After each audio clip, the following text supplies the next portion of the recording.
Good morning and welcome to another edition of our NAWBO Member Love Live and the Texas Women Mean Business podcast. I am super excited to be joined today by Tricia of Magnolia Pancake Haus. Hi, Tricia. How's it going? Hi, I'm doing well. How are you today? Doing so good. Doing so good. So pancakes, perfect that we're chatting in the morning. I'm sure. Is it required to be a morning person to own a pancake restaurant or breakfast restaurant? It definitely helps. We open at 7, so usually, people are there as early as 5:30, 5:45 to get everything going for the day. So while Yeah. you don't have to be, it does make life a little easier for you. Yeah, I can certainly imagine that. Although I think the breakfast, lobby, industry is doing a great job of making breakfast for dinner just as popular. Like, you guys you're popular no matter what time of day, really. It's a good Yeah, time to be in the breakfast business. you can always eat pancakes no matter the time of day. Yeah. Okay, so Trisha, we were just talking a little bit ago. We've got a little bit of a family business dynamic here. Some of our founders we talked to, this is like, I'm the first entrepreneur in my family, but you kind of have stepped into this to take over the family business. So walk us through kind of that journey. Yeah, so Magnolia Pancake House was founded in 2000 by my mom and dad. I was 12 years old at the time, and so given that they are constantly in the restaurant when it's opening on weekends outside of school, I would go there, roll silverware. Initially, I started serving when I was 13 years old, and then went off to college when I was 18. And so kind of came back during summers to work in the business a little bit. And I'm an only child. So Mm. my parents really were never pushy. They did a great job of saying, if you don't want to come back and take over, that's okay. You can create your own career and do what you like. But there was always something calling me back. And so in Mm. 2015, my then fiance and I at the time moved back to San Antonio to slowly start to kind of get back in the business. And then in 2018, I took over operations completely from my father. My mom had since been able to remove herself from the operations. And so Mm. it's my dad at the time. And so I've been running it since 2018 now. Yeah. Yeah, it's amazing. I mean, I think you hear horror stories about, the son takes over the business and has no idea what he's doing, that kind of thing. But it sounds like if you were, going from serving at 13 all the way working your way up to understanding operations, do you feel like that was intentional on your parents' part to make sure we're not just going to hand you the keys, you're going to need to earn it kind of thing? Yeah, I know maybe it was, right? They never said like we're gonna make you work it, so my father was in the restaurant industry since he was 16. He was the oldest boy of 7 children. So for him, it was always something that was kind of in family. And he never, flat out told me that. He had a triple bypass when I was 14, so that put me in the kitchen at that time. And so I used to work in the kitchen on the weekends then. So some of Wow. it might have been on purpose, some of it was just kind of what life brought at us at the time, Necessity. Yeah. right? Yeah, Mhm. exactly. But I always knew that I wanted to have my own career aside from the restaurant industry as well. And so that's why I went to school in Wisconsin, got a degree in engineering, and kind of had a career in that field for a while before I moved back. Yeah. So you kind of got to feel like I've accomplished something outside of this and now I'm choosing to come back of my own accord kind of thing. Exactly. Yeah. And, yeah, I didn't want people to think, yeah, exactly what you said here. Tricia comes back, here are the keys, because there's no one else to kind of take over. So when Mm. I did come back home, I opened our event center and ran that for a few years before kind of getting back in and making sure I understand how the operations worked in 2018 versus 2000. It was a lot different when we had one small restaurant with roughly 20 tables. And then when I came back home, we had two at the time, obviously, in much bigger locations. So it was a different operation. Yeah. Yeah. Talk me through the event center because I think there's some examples of that where a restaurant decides to also kind of expand and have this extra capacity for a large room for meetings and things like that. But you guys really truly have an event, wedding, huge scales of events that you have the capacity for. What was the thought process to go that big with the Magnolia Event Hall?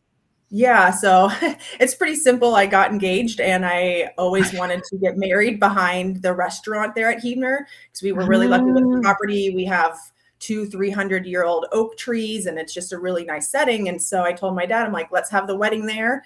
and then we'll figure out, maybe put a tent out, right? Because we had purchased where the event center is now, that property, because we needed more parking. And then my dad was like, well, we can put a semi-permanent tent. And then Barnwood Builders was very popular at the time, and he loved that show. He's like, what if we just built a barn and then we, had events there? And so, like I mentioned, I went to school for engineering and construction. And so when I moved back, I oversaw the construction of it, and it kind of just turned into, obviously, well, now we need someone to run it. We need to figure out the operations, because like you mentioned, catering in a room of 30 where everything's on site, it's not a lot of things, is one thing. But now we have a venue that can seat up to 250 people. We're hosting some of their biggest day of the life to that point, weddings, quinceañeras, those kind of things. So it was a lot different. And, we were blessed and lucky enough to get people to book early on and work through some of those issues that we weren't exposed to in a restaurant setting. But yeah, that's the story behind how the hall came to be.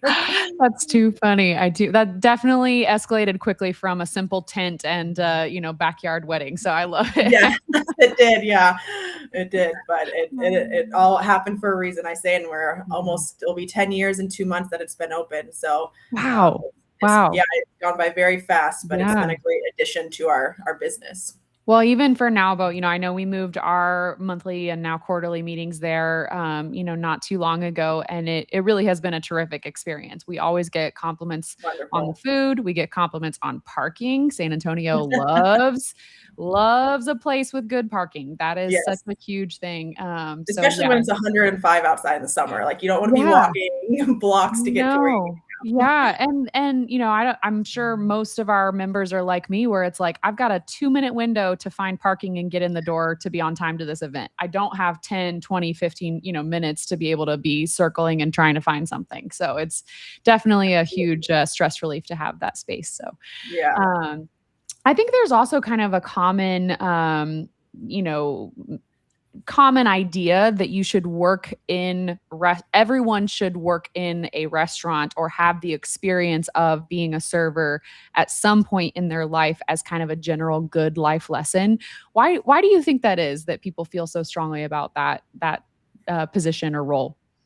I definitely think that people will say that because it does expose you to a lot of different situations, right? Especially at a young age. Our industry typically tends to be a transitional industry. People either going between careers or people going to school for something and they're, working to support themselves. But it does expose you to a lot of different facets and build skill sets. Obviously, customer service for us is a big thing, right? All of our associates are essentially people who represent our brand, and dealing with someone when they might have not eaten all morning and now they waited for an hour. And my husband always says that I get hangry, so I totally understand that concept. But always putting on the face and wanting to make sure that the guest experience is there. That's not necessarily a skill that you're going to learn in a lot of other industries, right? And some of the locations on a busy day will see up to 700 people, and so you get to be exposed to all different people in different scenarios. And then obviously you have a team that you're working with as well. We're very big on teamwork, and so working with others who are different than you, might have a different view, but having to make sure you come together for that common goal, I think is a big setting to help someone build a career off of. Yeah. Well, and I think too, you mentioned, a younger workforce. I think it's so critical that, any kid going up through the ranks of a job like that is getting that exposure to, you need to be able to look somebody in the eye and communicate and talk to them and de-escalate if that's what's, needed in that moment, or make them feel welcome and at home and kick things off on a good note. And those type of soft skills, are not always taught in the classroom, or not always taught when they're just on their screens and phones all day. So I think you would probably, I'm sure, be able to think of several staff members that went through the process of being an employee and then came out the other side ready for a lot of different challenges. Absolutely. That's one of the things that we focus on during our training, and with, these younger people that are with us for maybe just a year, maybe just a summer sometimes, as a summer job. We want them to come out on the other side, and wherever they go, if Magnolia's on their resume, we want them to be like, they work there, they got that skill set. We have that reputation of setting people up for success. And, whether you stay with us for 3 months, 3 years, we want you to learn that and be able to move on to your next goal in life with those skill sets. Yeah. I think from a sort of business financial standpoint, the restaurant industry is always, kind of widely known to have really tight margins, really tough to stay in business for a long time. So what do you feel like Magnolia has done to kind of have that long-term success? Yeah, I mean, it's definitely a challenge. It's been a challenge even more so after the pandemic with inflation, just like everyone talks about now. I read an article last week that grocery store inflation is kind of leveling off to, restaurant menu price increases and things like that. Hmm. So I think it's mainly obviously setting yourself up to know your numbers, right? And making sure that you understand where all your income, your revenue comes from, making sure you understand where your expenses go to, and monitoring those because it can get out of hand very quickly Hmm. when inflation hits, obviously. But also on the flip side is, as I mentioned, customer service, right? If you don't have a quality product and you're not providing the customer service that someone is expecting when they're coming through the door, you're not going to get those repeat customers. And so I think for us, we've always focused on quality consistency of our product and our customer service. And I think Hmm. that's helped us throughout, the recession in 2008. And then obviously a pandemic 6 years ago, as we always try and make sure that stays true and forefront when we're training people, when we're talking to our management, all those kind of things. Because without obviously reoccurring customers, it's hard to keep the lights open. Yeah.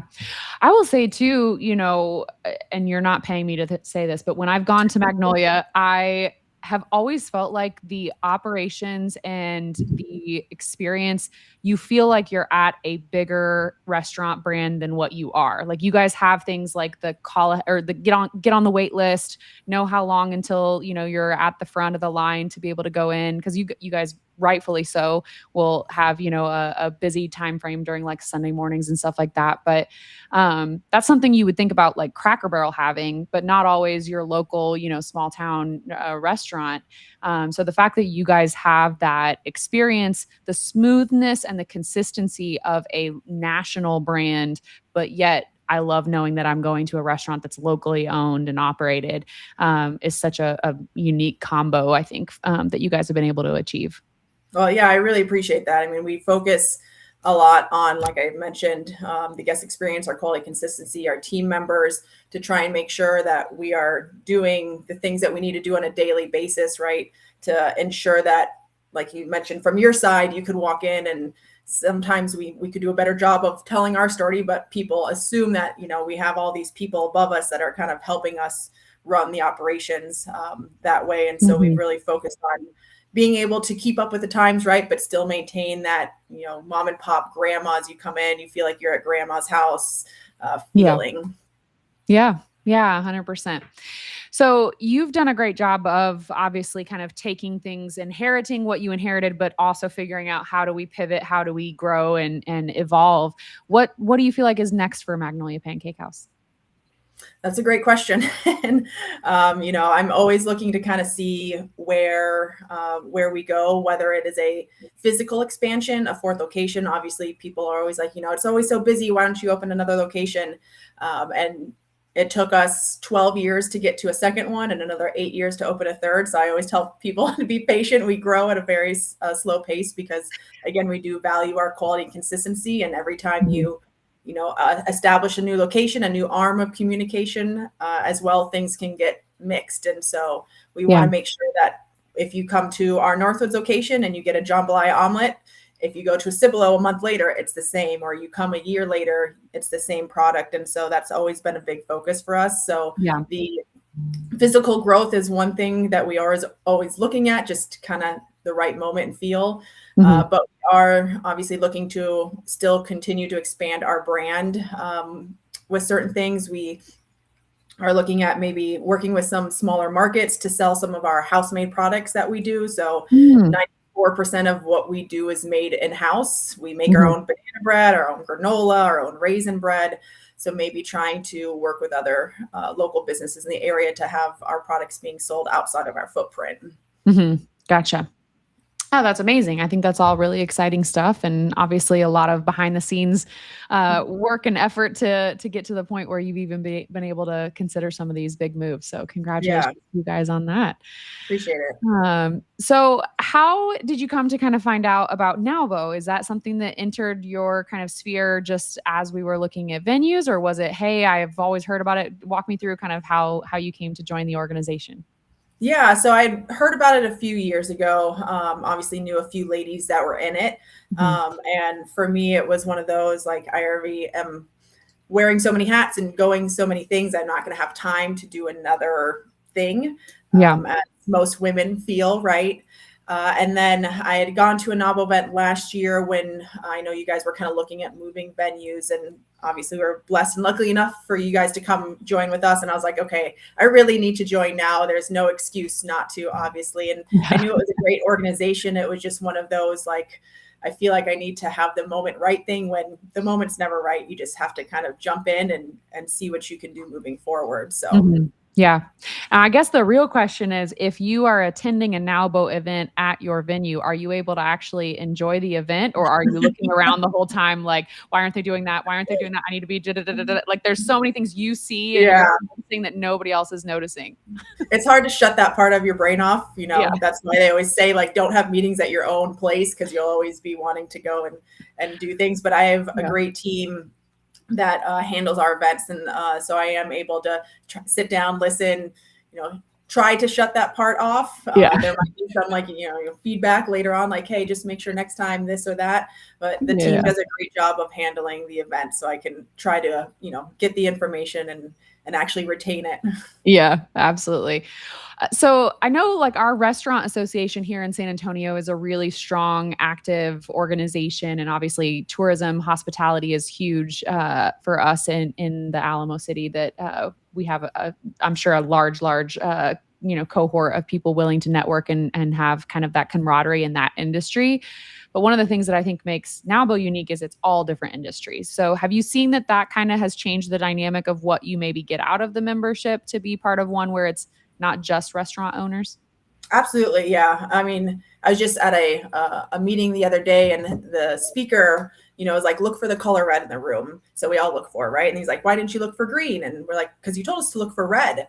And he's like, we sometimes if somebody says something, you're only looking at that one thing, and so I think that's very applicable to everyone in every industry. Is you have an idea, maybe you have a solution, but you're focusing on that one thing and you're only relating what you know about your industry to it. So having other women who are in different industries with different experiences be able to relate to you and maybe see something that you're not from the outside in is invaluable. Yeah. Yeah. I love that analogy. I think that's a great way to put it, that, you just don't know what you don't know sometimes. And having that Absolutely. exposure to other rooms is always a good thing for sure.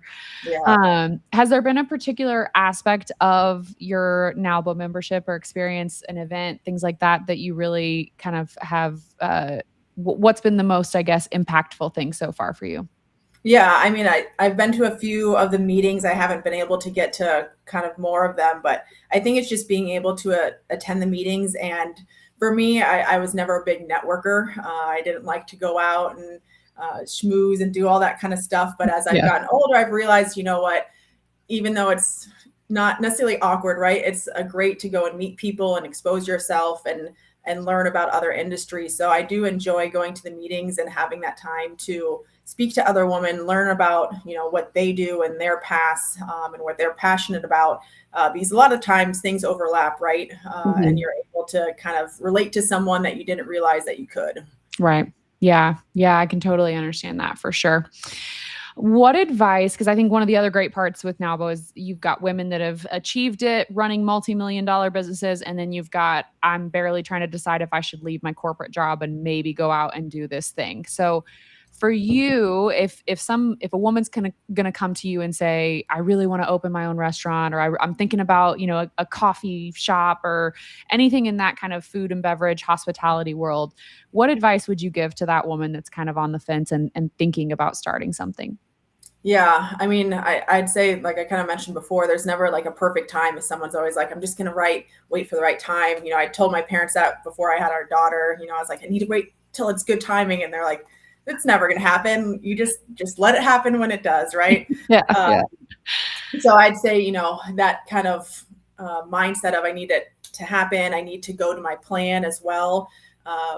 This morning I was planning to be in my office doing this, but my plan didn't go, as I thought it was going to be. So I was like, okay, we're going to do it at home. So I think that's one thing sometimes people get locked up on, is having that plan and focusing too much on the plan and then not on actual actions to move forward. So I would say that. And then, one of the biggest things I've learned over these last 10 years is things kind of happen in cycles, right? There's sometimes where in my brain, I'm that teddy bear that's just pounding the, why can't I think of the name of it symbols, now? Yeah, the symbols. Pounding the symbols, and, everyone's running around in circles chaotically because there's so much going on. And I'm like, okay, this is too much. I can't handle it. But then there's other times where, I'm like, okay, I can kind of take a break today, maybe, go spend a little extra time doing whatever else. And so I would always remind people that, you're going to have those really hard days and those really challenging weeks, but it always is going to level out, not to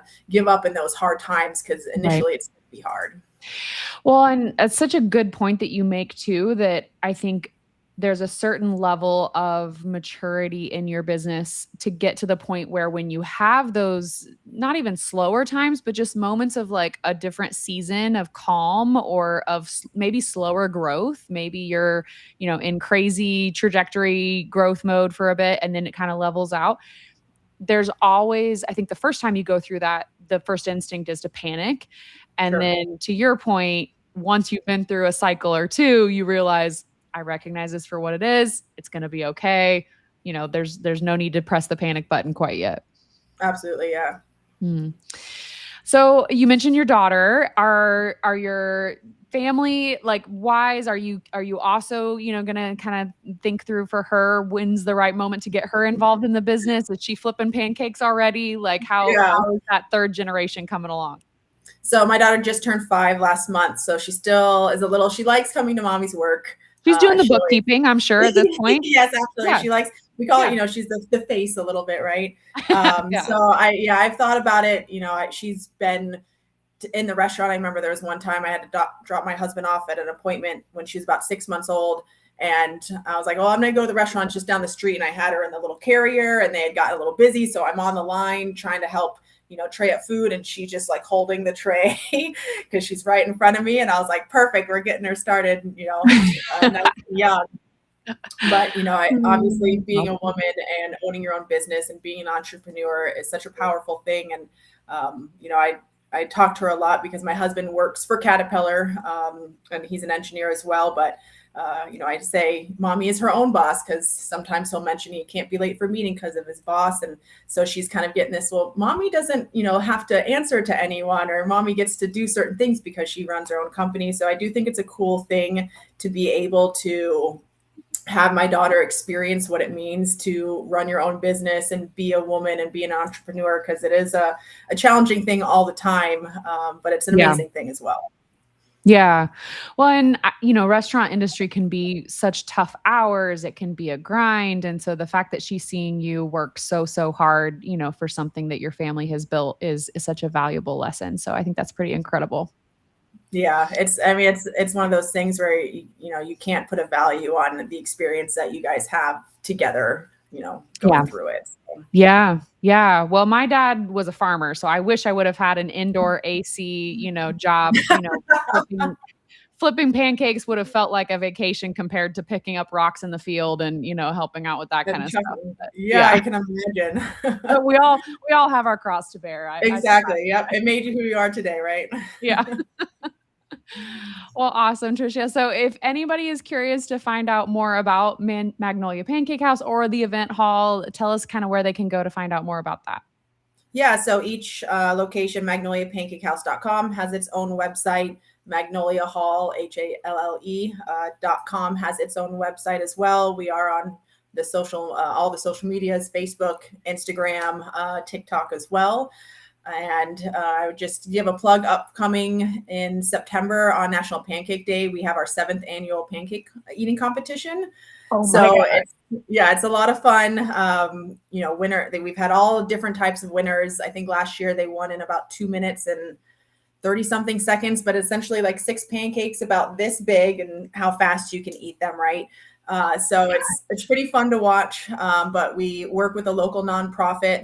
We work with the San Antonio Area Coalition for Vets and Families to raise money for them. So all the proceeds that we make from it, we donate to them. And so we always like to see if we can get new contestants in for this year. Even if you don't want to try to eat 6 pancakes, you can, participate just watching, and you get 2 small slide cakes to eat at your leisure. So at your leisure. Yes, exactly, absolutely. Yeah. That's so fun. I think that's a amazing idea and great, obviously, cause to be giving back to as well. So yes, it is awesome to watch people try and down them when I can do this, I'm ready. And then 3 and they're like, I don't think I can go anymore. Yeah. No, I can't imagine. Or even the techniques of the hot dog, like dunking it in water and trying to force it down. Like I'm not. Yeah, we've seen all different types because they get syrup. So some people do syrup, some do the milk, some lather with butter. So everyone's trying to figure out the exact way to do it. Yeah. Wow. Kudos to them for sure. But, well, very cool. Well, we also are super excited to be hosting our Women's Leadership Summit at the event hall here in just a couple months in November. So definitely check that out if you are interested, if you're tuning in or if you're watching. If you're watching the video, you can scan the QR code up above. I actually just got a notification. Somebody scanned it a few minutes ago. So awesome. If you are curious about upcoming NAWBO events, be sure to either scan that QR code, or if you're listening, go to nowbosa.org and you can find out more about all of our upcoming events, many of which are hosted at Magnolia, but we've got lots all over the city as well in the evenings and breakfast and all kinds of stuff. So would love to see you there. Would love to connect you with Tricia and all of our fabulous members. That is truly what it is all about. So thank you so much, Tricia. Any final thoughts for our audience or NAWBO members? Thank you. I would just say, if you're hesitant like I was, just jump in, get out there, do what you can to be a part of the community, and try your best to, just try to make those small little changes in your life that push you forward. Wonderful, wonderful advice. Well, thank you so much for joining us, and we will see you soon.